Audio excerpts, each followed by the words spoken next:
تخيل معايا ان ده يومك، بتصحى الصبح تلاقي نوتيفيكيشن على الموبايل وصلك $300، عندك 3 اجتماعات المفروض تدخلهم مع ناس عايزين يتكلموا معاك في حاجات انت بتحب تتكلم فيها، والناس دي بتدخل معاهم بتتكلم في الحاجات اللي انت عملتها بتفيدهم بخبرتك. وبعد ما تخلص الاجتماعات دي تطلع على الجيم، وبترجع من الجيم تقرا كتاب، تتفرج على فيلم، تعمل اي حاجة بتحبها، وبكده يكون انتهى يومك. تخيل انك تكون بتعمل فلوس من خلال تعبيرك عن افكارك، من خلال كلامك في الحاجات اللي انت بتحب تتكلم فيها مع الاف ومئات الالاف وفيما بعد ملايين من الناس، وبتعرض على الناس دي خدماتك المدفوعة. وفي نسبة من الناس دي بتبقى مهتمة انها تشترك في خدماتك دي وبتدفع لك فلوس مقابل ده. اعظم حاجة في بيزنس الشخص الواحد انك بتقدر تستغل التكنولوجيا انك تطلع اوتبوت او مخرج او مخرجات كتيرة جدا من شغل قليل جدا، وكل ده وانت مش محتاج تصريح، ولا محتاج انك تدفع فلوس، ولا محتاج انك تحط مجهود زي قبل كده. احنا محظوظين اننا موجودين في العصر الحالي، العصر اللي بنقدر فيه ان احنا نعبر عن افكارنا، بنقدر ان احنا نكون قاعدة متابعين، بننشر ليهم خدماتنا وبنفيدهم بشكل مجاني، والناس دي من نفسها بتبقى حابة انها تاخد قيمة اكبر بانها تدفع مقابل الخدمات بتاعتنا. الشخص اللي ما بيستغلش النعمة اللي موجودة حاليا بيخسر كتير. الثروة الحقيقية دلوقتي مش بس اصول وممتلكات وموظفين عندك، دلوقتي الثروة الحقيقية هي خبرتك، الخبرة اللي انت خدت وقت طويل جدا في ان انت تكتسبها، والخبرة اللي انت اتعلمتها في الحياة، الخبرة اللي الناس عايزة انها تستفيد منها. العظيم في الامر انك مش محتاج انك تستلف فلوس من بنك، او ان انت تاخد فلوس من مستثمرين، او ان انت تدفع فلوس اصلا علشان تبدأ حاجة زي كده. تبدأ تتقاضى فلوس من تعبيرك عن افكارك. كل اللي محتاج تعمله انك تبدأ تتعلم من اخطائك وتكمل، وبالضرورة هتلاقي تطور. بيزنس الشخص الواحد بيبدو من بره ان هو شغل، ولكن بالنسبة لك ما بيبقاش شغل، لانك بتبقى مستمتع بالحاجة اللي انت بتعملها. بيبقى بالنسبة لك لعب.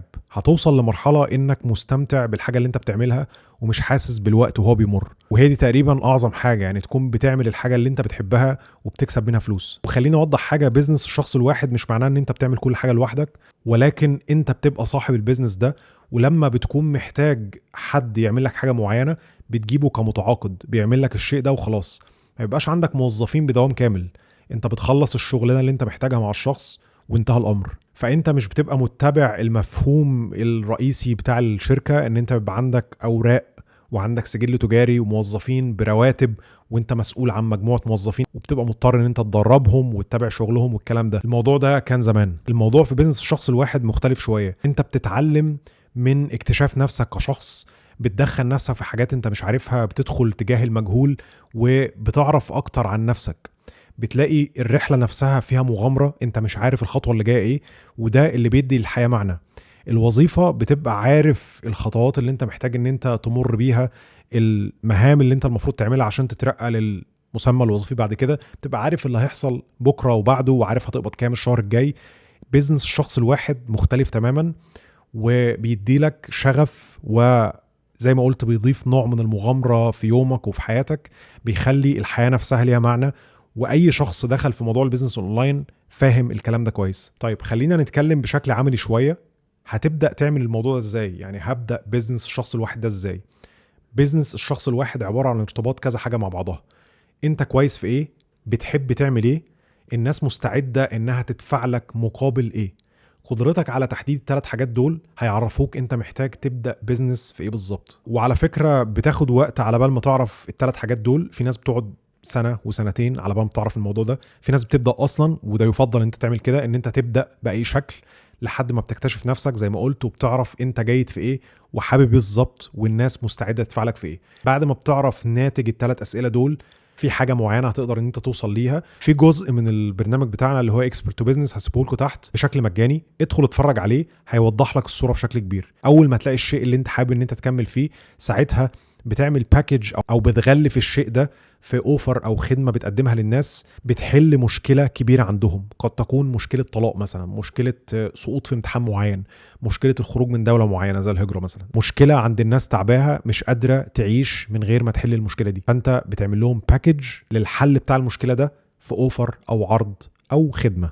اول طريقه وافضل طريقه لبيع هذه الخدمه او هذا المنتج هو ان انت تدخل استشاره مع الناس، تفهم الناس دي دماغها عامله ازاي بالظبط. ولما بتعمل استشارات لمده، يعني زي ما انا مثلا قعدت اعمل استشارات عن الكارير شيفت الفتره وعن الهجره لكندا وما زلت بعملها، يعني بتبدا تتكرر ليك شويه اسئله.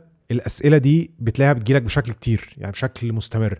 ساعتها بتعمل باكج للاجابات بتاعت الاسئله دي، بتطلعها في شكل منتج الكتروني، فبتبدا تكسب فلوس بدون ما توصل للاحتراق الذهني ان انت كل شويه داخل سيشن وعمال تكرر في نفس الكلام. فساعتها بتطلع منتج الكتروني. ولكن البيزنس الاول او الحاجه اللي انت المفروض تعملها الاول هي بيزنس الاستشارات. الحاجه الثالثه، لازم يكون عندك تواجد على منصه التواصل الاجتماعي علشان الناس تعرف انت مين. انت لو عندك خدمه معينه والناس مش عارفه انت مين، مش عارفه انت بتقدم ايه، مفيش حد هيحجز معاك استشاره او هيشتري المنتج بتاعك.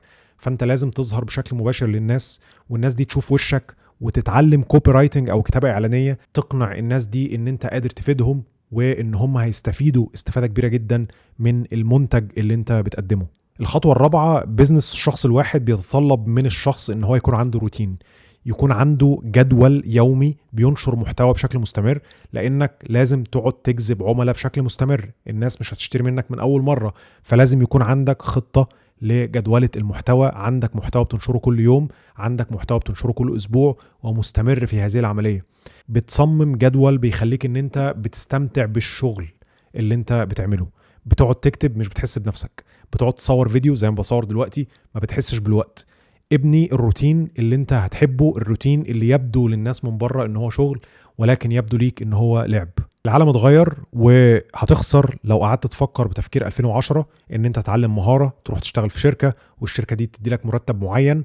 والخطوة دي اساسية في الاول، خليني اقول لك انها اساسية في الاول، وفي بعض الاحيان لازم تعملها جنب الوان بيرسون بيزنس او بيزنس الشخص الواحد، ولكن ما يكونش ده كل تفكيرك او يكون ده اعلى طموح ليك.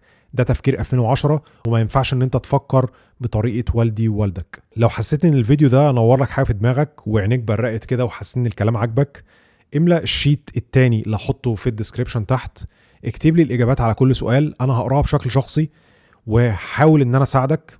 يعني هبعت لك ايميل رد على الكلام ده، وهقول لك انت المفروض تعمل ايه بالظبط. جاوب على الاسئله اللي موجوده في الشيت بكل صدق. هقرا كل اجابه بنفسي. مفيش مشكله انك تكون شغال موظف، بس انت مش عايز تبقى يعني مجرد ترس في مكنه زي ما بيقولوا، او تكون مجرد شخص شغال في شركه بيحقق حلم شخص تاني. وده مش كلام كتب. انت عايز يكون ليك الحلم الكبير بتاعك. انت لو شغال في شركة مثلا، دي حاجة كويسة ودي وظيفة بأجر ثابت، بس صدقني في حاجات ممكن تكسبها لو انت طلعت بره التفكير ده. وبقولكش ان انت تسيب وظيفتك وتروح تعمل البيزنس اللي هو بتاع الشخص الواحد، بس ابدأ خطط لحاجة خاصة بيك عشان وقت ما تنوي ان انت تسيب وظيفتك يكون عندك البديل. لو عايز تشتغل معايا بشكل شخصي عشان نبني البيزنس بتاعك من الصفر، املأ الفورم اللي موجودة في اللينك الثالث اسفل الفيديو، وهنبص على الاجابات. لو حسينا ان احنا متوافقين مع بعض هنبعت لك نقول لك التفاصيل. احنا بنشتغل فقط مع الناس اللي عندها اكتر من 4 سنين خبرة، ما بنشتغلش مع حد اقل من كده علشان نوصل لنتيجة ان شاء الله مع بعض. اشوفكم في الفيديو الجاي.